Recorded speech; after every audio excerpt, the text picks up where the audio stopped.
students that attend that district or that individual school.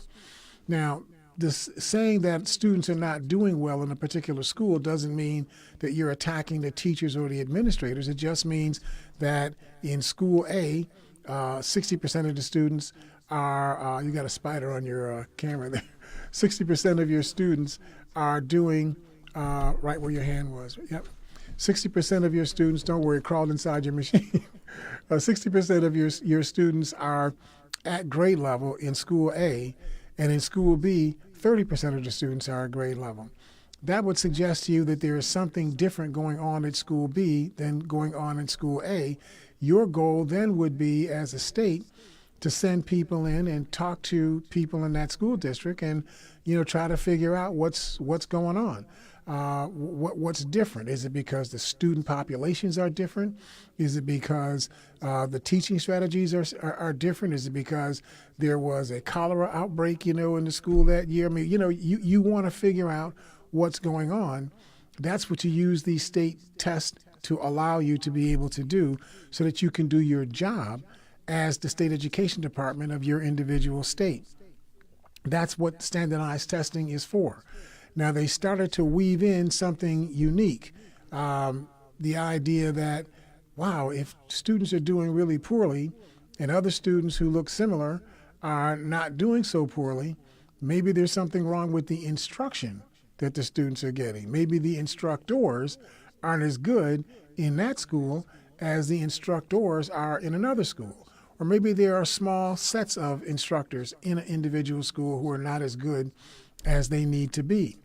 So they introduced the idea of using the standardized test scores, which can be broken down by classroom, to evaluate or be a part of the evaluation of the performance of the teacher.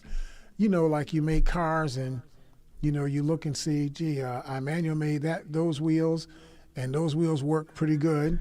And Clarence made these wheels, and man, those wheels aren't working too good. Maybe I should fire Clarence and hire more people that perform like Emmanuel. That would make sense, right? It'd be a good job, right? But we apparently have decided that, or at least there's a large cadre of parents who have made the decision that that's terrible. Why would you evaluate the teachers based on the success of the students? Why would you expect good teachers to produce good students and bad teachers to produce bad students? Why wouldn't that be a signal that maybe there is something wrong with the effort being made by, or the science being effected by the teachers that are producing poor students? That doesn't have to be the case, but certainly it would be something that you would look at as you're evaluating those teachers. And so that's the basis for this opt-out movement. In 2018, 200,000 students in New York State opted out of taking the standardized state tests for grades 3 through 8. The teachers' unions have convinced parents that testing results were incorporated into teacher job performance assessments and that teachers were overstressed. These are not my words. That's in the article. The teachers were overstressed by those outcomes hanging over their heads. You mean somebody might check on my work? There's somebody actually paying attention as to whether or not I'm doing a good job with the students that I'm teaching? Gosh, that's really stressful. I can't do my job at all if I think that you're going to actually look at my outcomes of what I produce in my job. And so teachers convinced parents that the tests were unfair, high-stakes pressure on the students, and an unfair measure of students and therefore their teachers' job performance. Now, I want you to just notice for a second in this article, these are not my words. I'm repeating to you what the article says. But notice how the unionized teachers made it appear that the students were being forced to take high-stakes tests. That's the term that they use. But what were the stakes for the students? In other words, the stakes are what's in it for you. what may happen good for you and what may happen bad for you as a result of these tests. So, what were the stakes for the students? The scores are not used to grade the students. The scores don't factor into whether or not a grade school student gets into a high school or not. The scores don't factor into whether or not the student is able to get into a college or a community college or a four-year college or a vocational trade school. Who are the high stakes for? If the high stakes are not for the students, the high stakes are for the teachers. Why are the teachers convincing the parents that the students are being hurt because they're being forced to take high stakes exams when the students don't have any stakes in the exam? That's the reality, right? The real issue for the vast majority of parents was the revelation that their children were not as smart as they thought. In other words, when you got the new Common Core tests, the ones that are a little more rigorous, and those tests discovered that only 31% of your kids could read and count on grade, as opposed to the 80% that you had been feeling real good about, before, and that, the 31% in your suburban and, urban rural schools wasn't much different than the 21% in the inner city schools. And said, wait a minute, you're making us look like them. That's a terrible way for me to put it, right? But that's the way it comes across to me, that the new test produced a different result in terms of how much better these suburban and rural suburban school districts and their populations, how much better they were than these very dense urban populations that are dominated by black and brown students. And we'll talk about that in a little bit, just what I mean by being dominated by black and brown students. And it seems to me that that's what was really the issue for these people. Wait a minute, there's got to be something wrong with the test. It can't possibly be that we're as close to them as the test suggests that we are. We're much better than them. We're 4 times better than, maybe it's me, because I admit that I have issues. But even in highly unionized Western New York, a hotbed of the anti-test movement, all 38 school districts saw a decline in the number of students who opted out. That was in an article written by Jay Ray and Barbara O'Brien, September 30th, this past weekend. The parents still pushing the opt-out movement are generally the same parents advocating for daily recess, advocating for collaborative, creative, and critical thinking in the classrooms, and similar reforms and innovations. But of course, this begs the question, and maybe it's just me, right? Just begs the question. What is stopping teachers from effecting those educational strategies and strategic reforms right now? Is there some law that says that you can't have creative and collaborative, creative, and critical thinking courses in or structures in how you deliver education to your students? Is there some law that says you can't do that? Is there some policy in the school district that says that you can't innovate in the classroom? Is there some policy that says you can't have daily recess? Who's making that decision? That's not the parents making that decision. That's not the child making that decision. That's you as a school district. You're making that decision. That's you in your classroom. You're making that decision.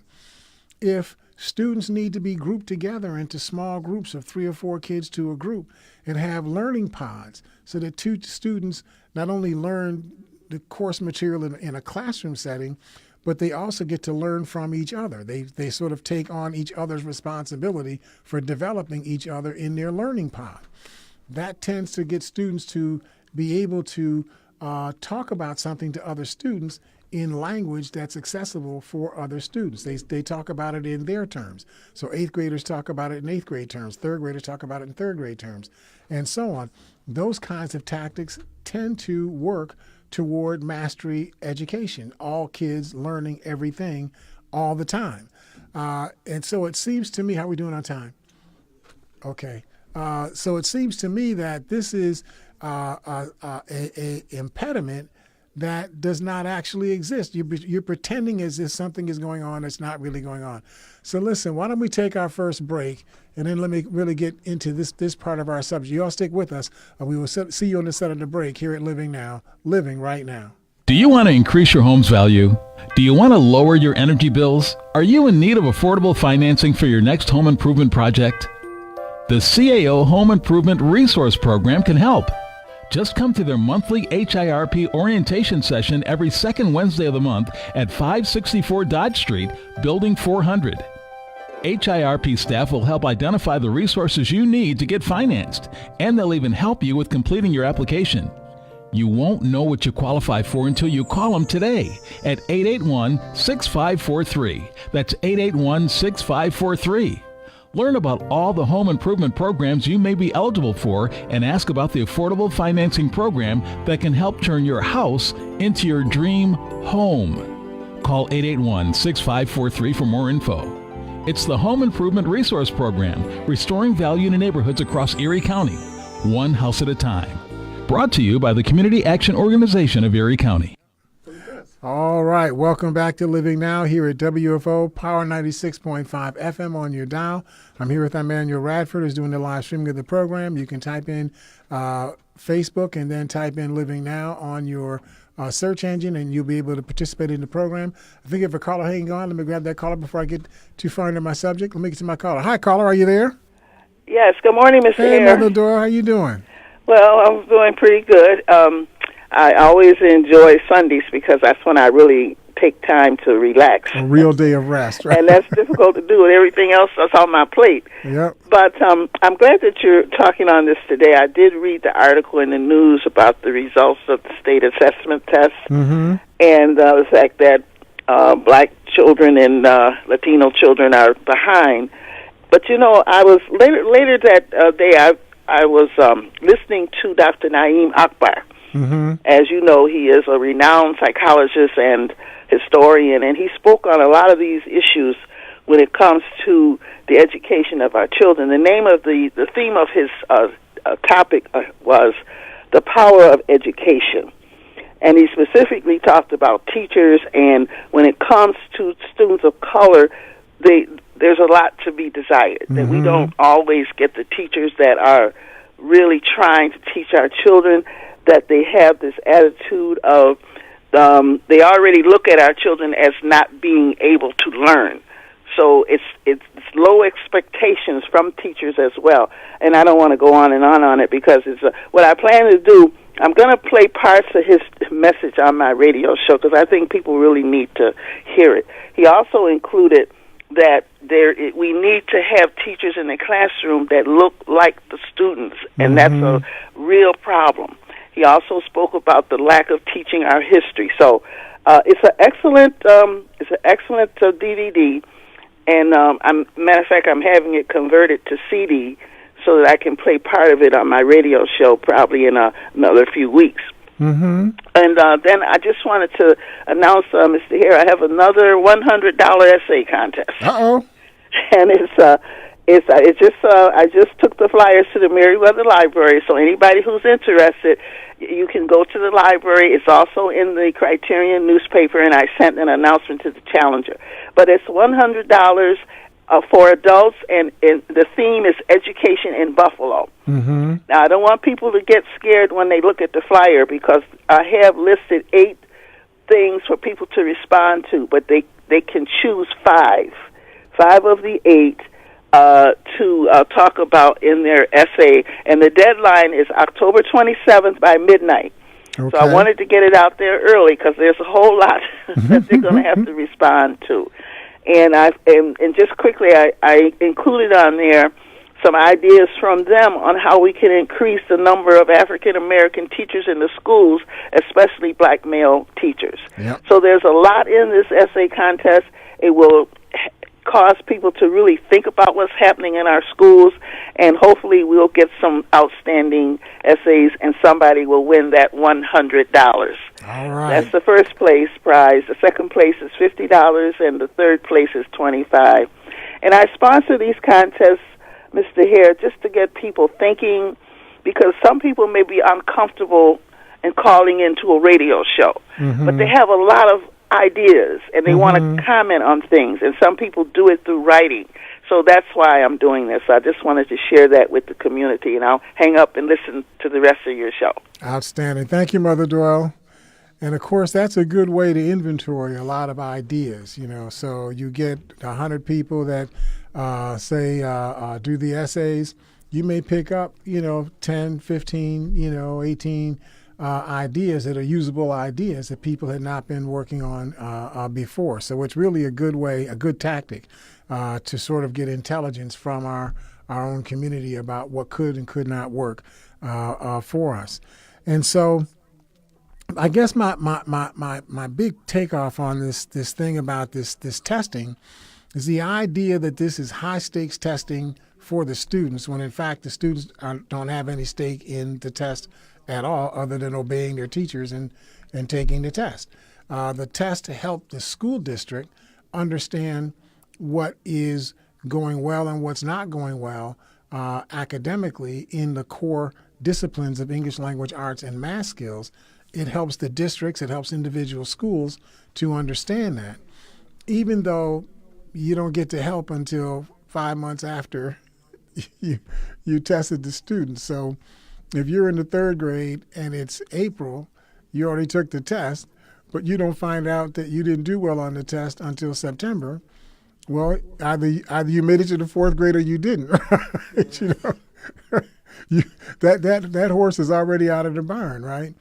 So it's really a tool that is used to evaluate systems, as opposed to a tool that is specific to individual students.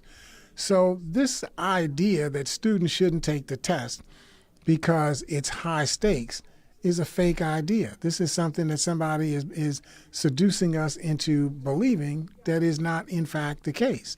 Now, it may be high stakes for the teachers in the sense that, man, if they find out that I'm not teaching my students, they might fire me, right? Well, I'm not trying to be distasteful, but if you're not teaching your students and you get people coming to evaluate what's going on with you in your classrooms and they find that you're not a good teacher, you shouldn't be a teacher. It's just that simple, right? Now, obviously, there are great areas, gradations in this, right? Or gray areas in this. There's no absolute standard, where you said this many words, in this many minutes over this many weeks. And, it's not that kind of a thing. It's not like doing a production job, like making, parts in an assembly shop. So obviously there's understanding, there's depth that you have to have in order to assess whether or not a teacher is effective or not. But certainly one of the measures as to whether or not the teacher is effective is that their students are effective.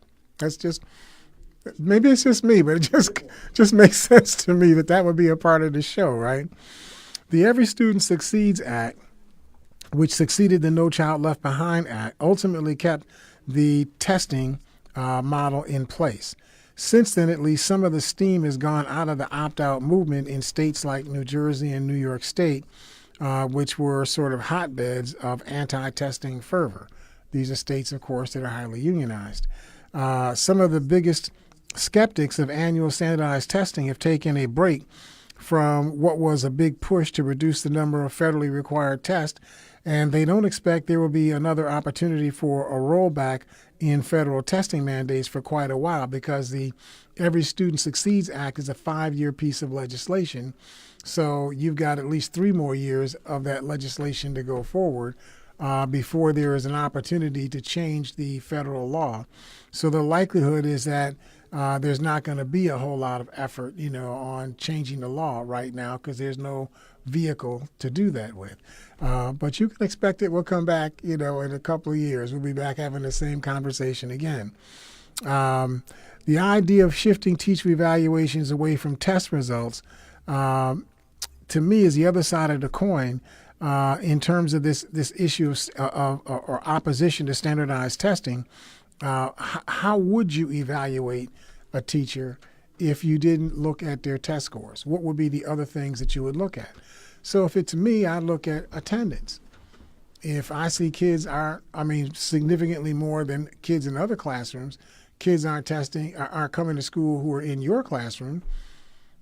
Now, there could be, you could have kids like me that would come to school at 8:15 and leave at 8:25. Right?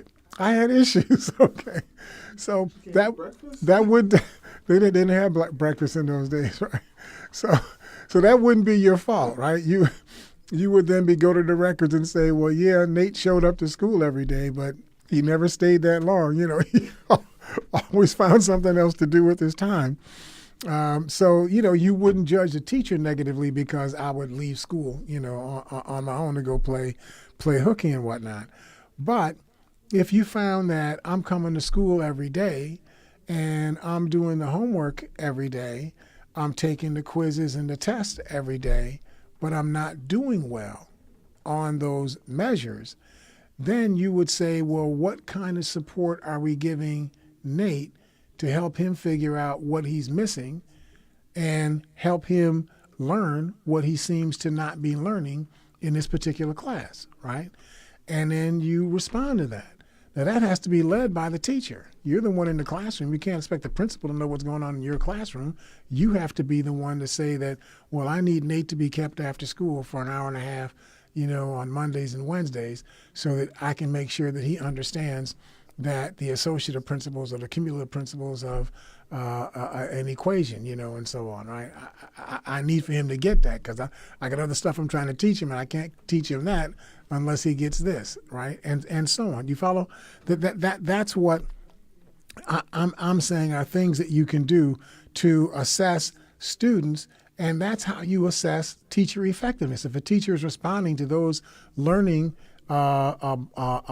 hindrances or obstacles that are affecting a student, the teacher is responding to those things and responding, effectively, you're going to judge that. You're not going to judge whether or not, Nate was in the top 1 percentile or in the, bottom 1% percentile. If you see that the teacher is really focusing on how do I get Nate caught up? How do I get Nate connected to these learning platforms? Then you're going to assess that teacher as being an effective, high-quality teacher, right? If the teacher is not doing that, if the teacher is just, being there 9 out of 10 days and and the students come, the teacher presents stuff, hands out the gestetnas or the photocopies of the learning sheets for that day, and presents, they put stuff on the board, they present, they read whatever they got to read, and then they go to the next class. If that's what's going on and the students aren't getting it, the students aren't learning, only 20% of the students are learning, that's got to fall on you as a teacher, right? So that's what we're talking about. The No Child Left Behind Act or the Every Student Succeeds Act requires states to test students in reading and math in grades 3 through 8. And once again, in high school, states must use other factors. The new state law says that states must use other factors such as chronic absenteeism to identify schools that need extra support. It can't just be based on the test results as to whether or not schools need additional support. Schools that assessed fewer than 95% of their students were considered to be automatic failures under No Child Left Behind. I don't know if people understood that. If fewer than 95% of your students took the national standardized test, your school was considered to be a failure no matter how good your students did. No Child Left Behind was trying to make you do the test. So they figured, we're not going to let you not do the test and then take our money, for providing academic support services for students. If the academic support students for students are based on student needs, and you won't allow the federal government to figure out where students' needs were, why would they give you money if it may just make sense, right? Under the Every Student Succeeds Act, states must somehow account for low test participation, but how they do that is up to them. States can continue to have laws affirming parents' rights to opt their students out of tests, as Oregon does. The Every Student Succeeds Act also requires states to mark non-testers as non-proficient. So it creates a lack of flexibility, and that's one of the issues that the state associations, the unions, and so on are trying to work through. But again, I think it's important for us to understand people are talking about this lack of flexibility as if they don't have flexibility already in how they deliver educational services to the children. That's just not true, right? I mean, I hate to always bring myself into the issue, but I mean, I know my stuff empirically. I know what happened with me. I was going to school in the 1950s and the early mid 1980s, in terms of elementary and high school, and we took standardized tests every spring, right? I mean, sometime between the 20th and the 30th of March, we took these standardized tests every single year. And we didn't do any drilling for the test. Nobody stopped the show and said, wait, folks, it's 3 weeks from the test. We got a drill on the standardized test. We never did that. We just learned biology when it was time to learn biology. We learned algebra when it was time to learn algebra. We learned calculus when it was time to learn calculus. We just, whatever the courses were that were being taught, we went to those classes and we learned that coursework, and then we took whatever tests we were asked to take, period. That was the end of it, right? If you teach the courses well and the students are connected to the instruction, you're engaging the students in the instruction and they're cognitively getting it, it's being stored in their mind. When it comes time to take the standardized test, you're already prepared. The standardized test only tests you on the stuff that you're supposed to know at your grade level. So you should have it already, right? You shouldn't have to stop every day and drill on tests. If that's being done, you should be judging the teachers, the principal, and the superintendent of your school district. You should be going to them and say, why are you doing that? That doesn't make any sense. Either you're telling me that you're not competent to teach the course, so what you do is get out the drill package, on what's likely to be on the standardized test and just drill the kids all day, on what's going to be in the drill package. If that's what you're doing, you're not teaching. That's not what teaching is about, right? And if you are teaching, you shouldn't be worried about what's going to happen on the standardized test. Your kids should work out. They should do well on those tests. Now, of course, I come from a school of thought that says that if 81% of your kids can read and count on grade, that's unsatisfactory. If, again, with tires, you got 4 tires on your car, right? If 3 of the tires was like humdingers, this is great tires, right? And one of the tires is just clunky and lumpy and it skids and whatnot, right? That would not be a good situation for you and your car, right? That's not acceptable. All your tires have to be correct, not some of them, and so on. Well, that's the same situation here.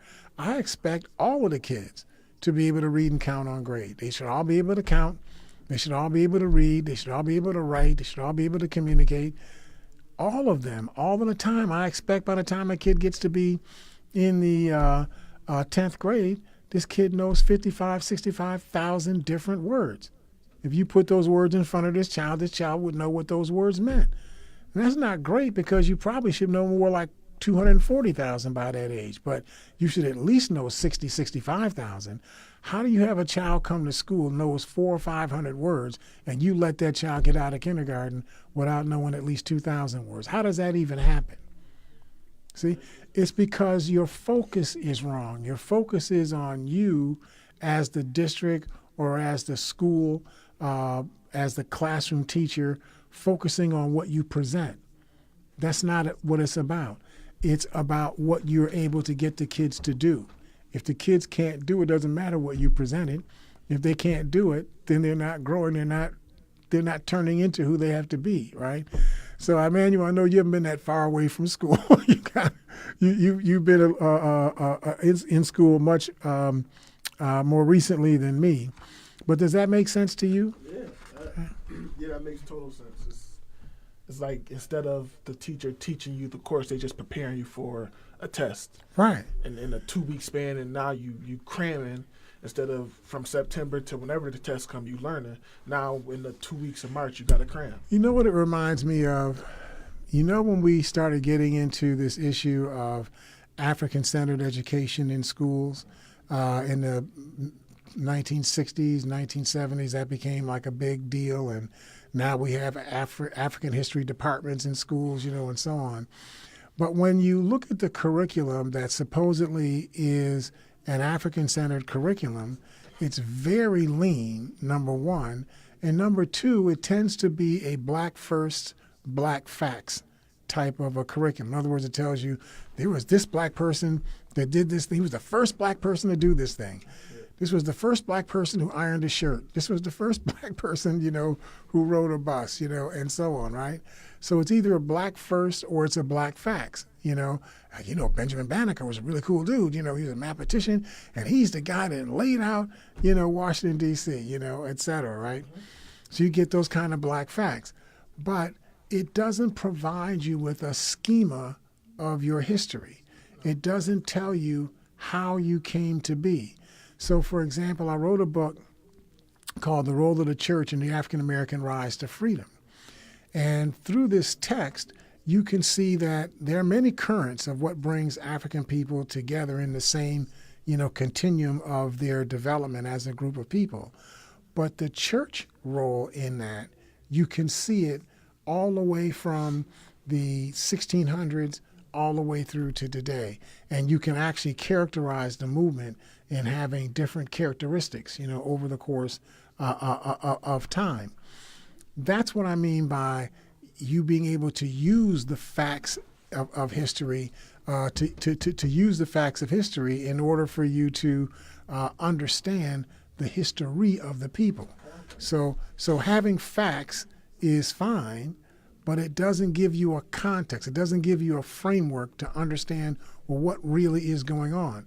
So you don't understand that the reason why the United States got involved in Vietnam had nothing to do with the French losing and the United States saying, if the communists defeat the French and we don't stop the communists, the whole peninsula or subcontinent, of Southeast Asia is going to become communist.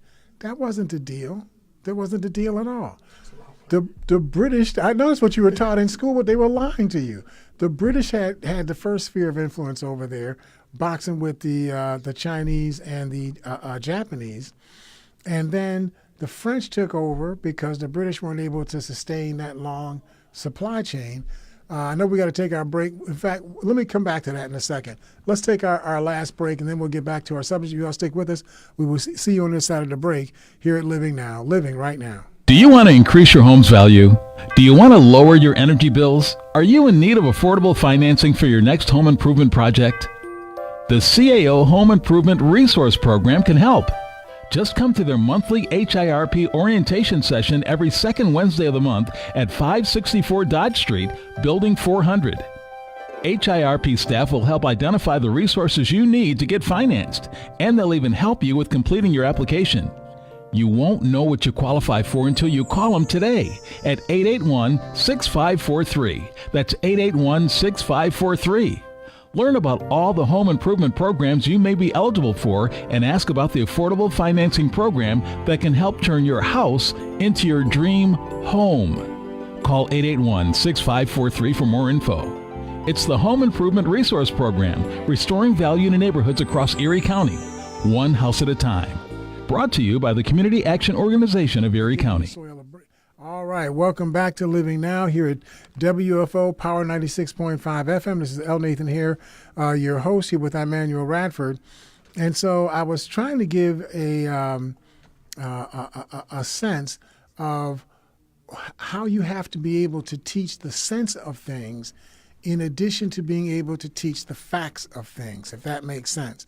So when I talked about Indochina, Vietnam, we've been taught that the issue there was that, excuse me, the communists in China and Russia, they were trying to inflict communism over the entire Southeast Asian, continent, and the British tried to resist them, and then they weren't able to maintain their supply lines. The French took over, said, we'll do it, because they had a sphere of influence in Vietnam already. So the French came in, they tried to box with them. They had, Ho Chi Minh was their friend when they were trying to get rid of the Chinese, but all of a sudden they stopped being their friend when they beat the Chinese or pushed the Chinese back. And then the French wanted to be the Chinese. So no, we weren't going to trade one master for another master. We don't want any masters. French went crazy. They had to go to war against France. And then, of course, their supply chain was no shorter than Great Britain. So they wound up not being able to make that work. Then the United States steps in. And you're being told the United States stepped in to prevent China or Southeast Asia from falling into becoming a communist sphere of influence, right? That's not the truth. That's what they tell us. It's even in your books, in the history book that you actually read, right? It's in your books, but it's not true. The truth is that from the South China Sea, all the way along that eastern border, all the way into Indochina, into Malaysia, is oil, a shelf of oil, largest oil shelf, accessible oil in the world. From the Southeast China Sea, Yellow Sea, Laos, Vietnam, Malaysia, Indonesia, oil, oil, oil, oil, oil. This was all about oil. It had nothing to do with somebody caring about whether or not you were a communist or a socialist or something like that. It had only to do about the oil, right? So if you understood the sense of things by doing more than just looking at the facts, it is a fact that, McNamara was the Secretary of Defense, in 1961. That's a fact, okay? But it doesn't tell you anything about what was going on, what made the world shape the way that it did. It didn't tell you that the Robert McNamara, who was Secretary of Defense, espoused a policy design for the Kennedys that said that we had to erect and sustain a military-industrial complex so that by making the military able to make money to sustain itself, you'd have to put less money of U.S. tax dollars into sustaining the military-industrial complex because more of the money would come from sales of weapons. Yes, we're basically arms merchants. That's what the United States was and is, an arms merchant. And in fact, we get hustled because in the United States, when we can't sell enough arms to other people, we sell arms to ourselves and make the American people have to pay, for those arms. See, that's the sense of history, right? And if you don't learn the sense of history, you will learn all of these facts and have no consciousness about what those facts mean in terms of what was going on in the world at one time. So I don't want to get too far away on, a tangent, but I'm trying to help us to understand what teaching is supposed to be about. That's what you're really trying to do with your instruction. And so I talk about this in terms of the Black First, Black Facts because it's a classic case study on teaching people things that don't teach people sense. Right? And you should not be teaching people things without making sense out of the things that you're teaching people. If you can't make sense out of it, you need to rethink what you're teaching people. It has to have some cohesion. It has to be something that explains to you why the world is the way it is, how it got to be, how it got to be. So let me just look past a looming question is, will test participation and test frequency surface again as an issue anytime soon? Technically, the Every Student Succeeds Act is up for reauthorization next year, but it took Congress more than a half a dozen years to tackle the reauthorization of the No Child Left Behind Act. So we can expect this is going to be contentious legislation when it comes up again. Many of the key civil rights groups still support testing every year. I found this to be interesting because usually the key civil rights groups align themselves with unions, and the unions are not fans of standardized national testing, but the civil rights groups are. But the reason for that is because the civil rights groups are trying to get better outcomes for their children, their sphere of interest, black and brown and red children who are attending public schools. And that is a school by school fight. That's not a macro United States fight. That's a school by school fight. So the civil rights groups want to know, how are the kids in Detroit doing? How are the kids in Buffalo doing? How are the kids in Baltimore doing? And so on. They want that information. So it creates this sort of interesting dichotomy between the civil rights groups and the union forces that the civil rights groups usually are aligned with. What's more, groups that have traditionally advocated for scaling back standardized testing, including educators and their unions, have been focused on other issues lately.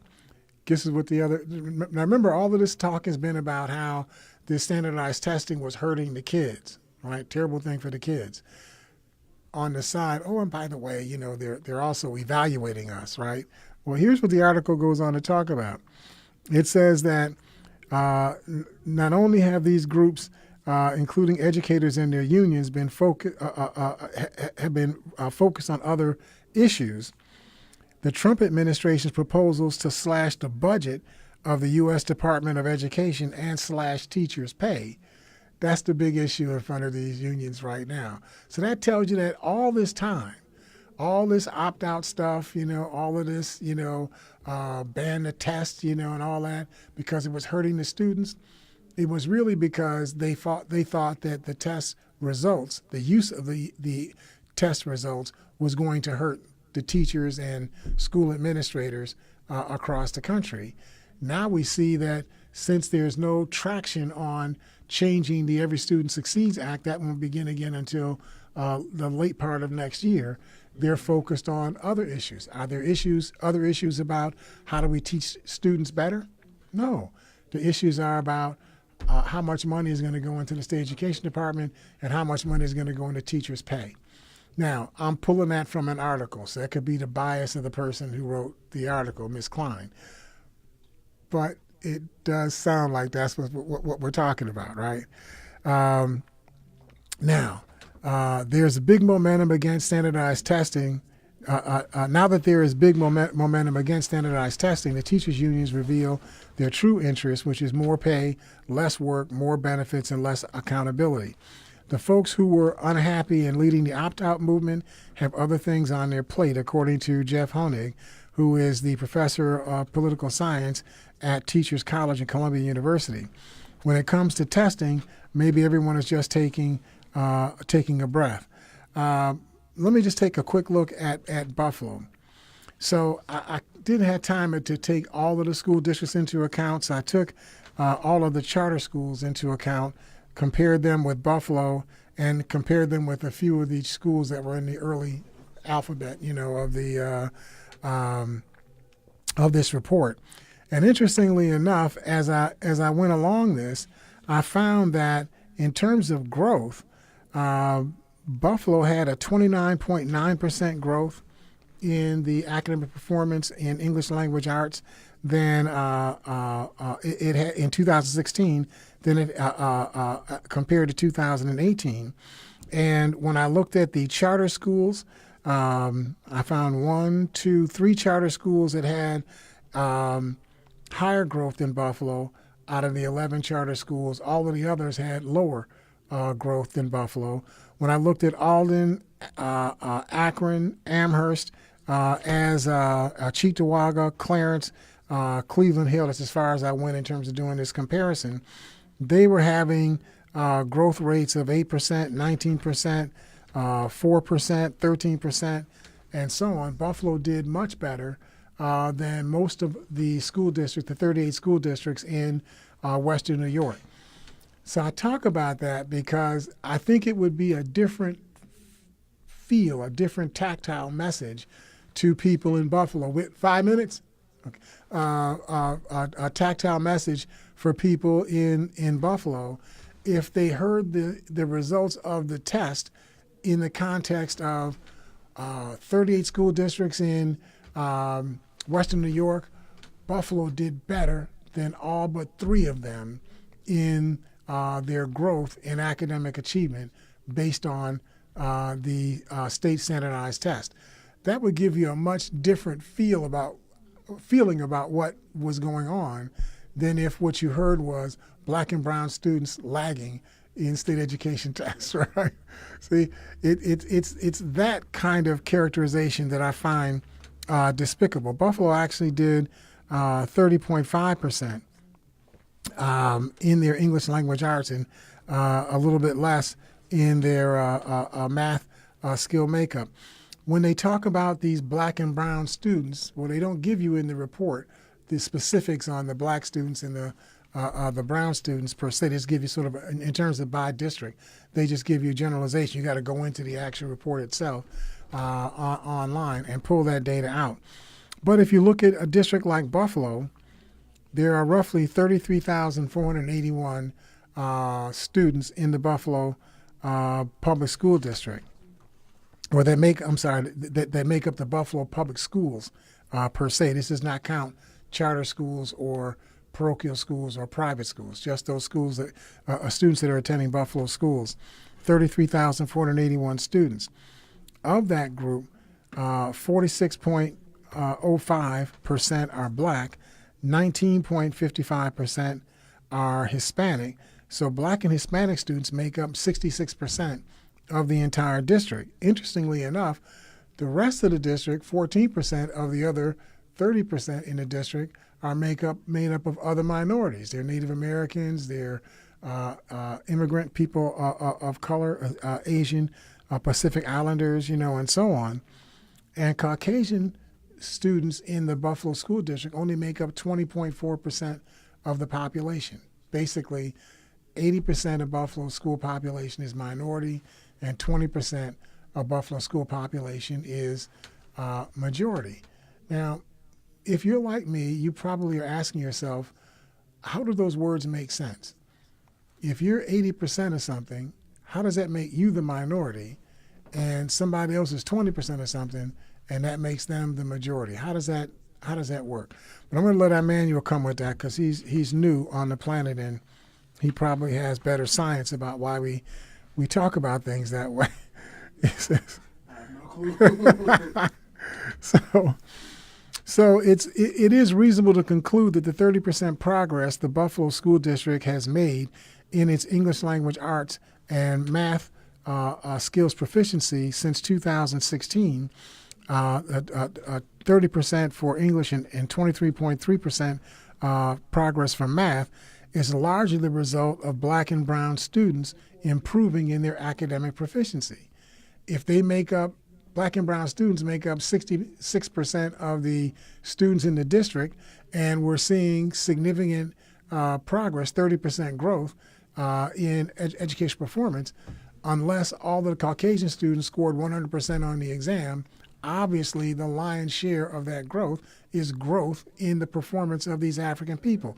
So the story should have been and should be that black and brown students are doing better on the English language arts and the math skills test than they have done in the past. And hopefully this progress is going to continue in the future.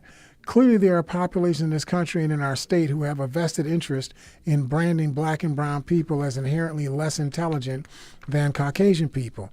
If they are inherently less intelligent, it becomes irrational to keep investing more and more educational support dollars directed at these population groups, since they are not smart enough to do any better than they have shown. That seems to be the case. So let me come back to that when we talk about this next week. But we got to rock. We'll see you all next week here at Living Now, Living Right Now. Thank you for listening.